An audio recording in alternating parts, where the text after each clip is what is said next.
Charging stations are becoming more and more complex.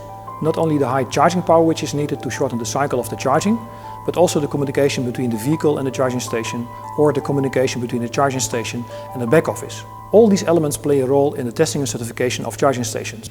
So what are the elements which play an important role during the testing and certification of charging stations?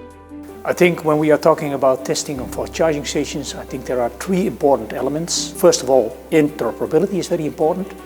Second, the safety is very important of the charging station, and also the EMC requirements are very important for charging stations. With respect to interoperability, there are different types of communication protocols. For instance, the shorten protocol, which is very important because in the end we want to make sure that the charging station, when it talks to the vehicle and when the vehicle talks to the charging station, that they understand each other and that actually a charging cycle can run smoothly.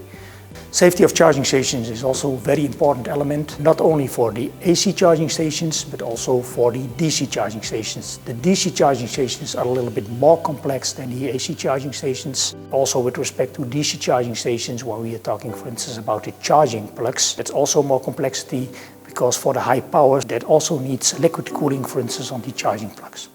EMC requirements, of course, are also very important, not only because of the regulatory aspects with respect to emission, but also immunity requirements are very important, let's say, for the functioning of the charging stations, especially because there are a lot of safety features in the communication of the charging station itself. There's a lot of electronics involved, so also with respect to the EMC immunity testing, that's very important, also related to safety, of course, of the charging station.